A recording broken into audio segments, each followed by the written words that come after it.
Have you ever wondered what happens when an entire generation stops believing in the people that are meant to lead them? Not because they're impatient, not because they're entitled, but because they've waited and watched promise after promise disappear. And this is something most people don't realize. Africa today is the youngest continent with over 60% of its population of 1.4 billion people below the age of 25 years. So what this basically means is that Africa's future is not tomorrow, but it is today. In this video, I want to share with you exactly what the African leaders have failed to do for these young people and the actions that the young people have actually taken to be able to reinstate sanity on the continent. And maybe in the comments, I want to ask you a question. What is that one thing that your leader maybe can do today for you to be able to regain trust in that leader? Let's continue that discussion in the comment section. And maybe if you happen to find or get value from this video, please like it so that YouTube can share it widely among us Africans.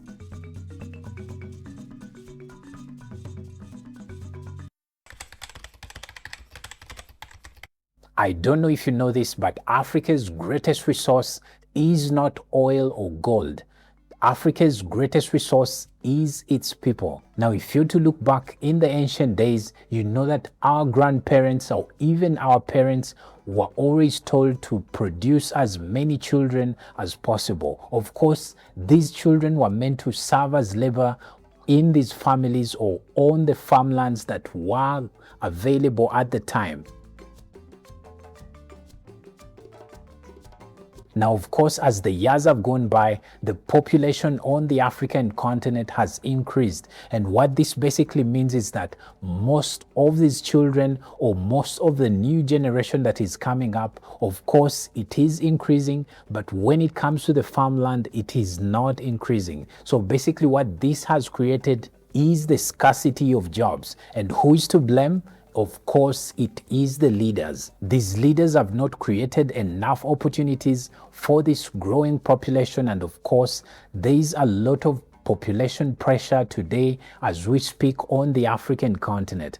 We are in a situation where there's a big labor market with no jobs to actually match this big labor market. Now, my opinion on this is, of course, this big population should be an advantage for the African continent because this labor should be used in the best way possible. But guess what? Instead of these African governments empowering these youths, they are instead actually acting as obstacles to these youths. If you are to look at countries like South Korea or Singapore, they were able to transform their economies through heavily investing in their youths. This meant engineers, doctors, and so many other professions that were in the country at the time. And because of that, they were able to basically improve the livelihoods of their countrymen. And I believe that if Africa also adopted the same model and went ahead and hugely invested in these young people, definitely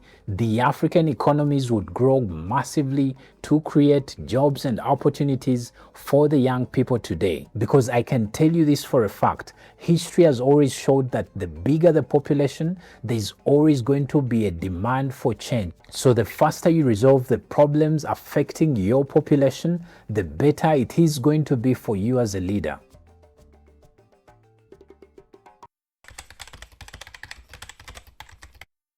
In Africa, there's always an election cycle that always comes around after every 4 to 5 years, of course, with the exception of Eritrea, because many people like to term Eritrea as the North Korea of Africa. Now, for most of the other African countries that hold elections, as this cycle comes around, most politicians make promises like, I'll construct you roads, I'll build you schools, I'll improve the healthcare in the country, I'll create jobs. But guess what? They are elected into power and 5 years go by and the same story always continues again and again. Now, if you're a leader watching this, I'm sure you know where the frustration is coming from. You failed your fellow countrymen, especially if you're an African, you've failed Africa. And to me, this is always the most annoying thing. These politicians live a very lavish lifestyle. They live in very big houses. They drive very big cars, and guess where this money is gotten? They embezzle funds that are meant to actually construct the roads, construct better hospitals, and provide all other good social services, but they deny the population these kinds of services simply because they want to satisfy their egos.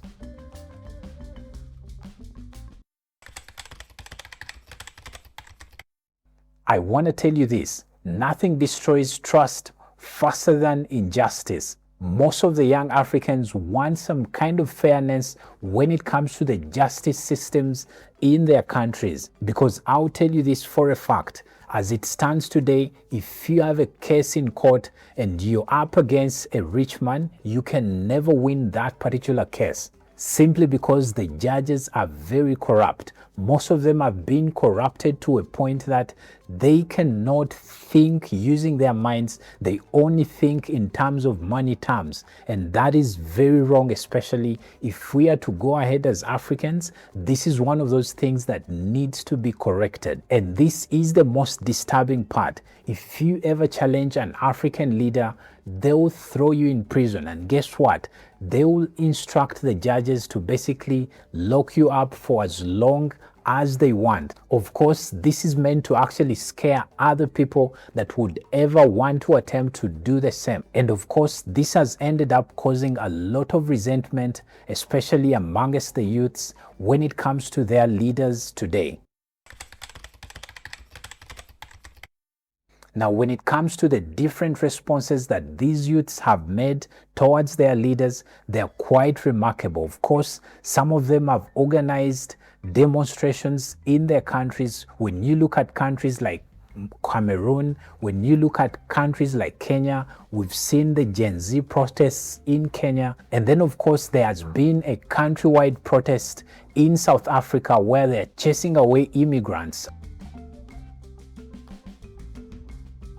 Of course, you look at it in a way that they are chasing away immigrants, but the big problem is the South African government, which has basically failed to put up the right systems on exactly how people come into the country, because most young South Africans think that people are coming into their country and taking away their opportunities. So if the government had actually done its part, definitely we would not get to a point where South Africans get to protest against fellow black people. So do not miss the point.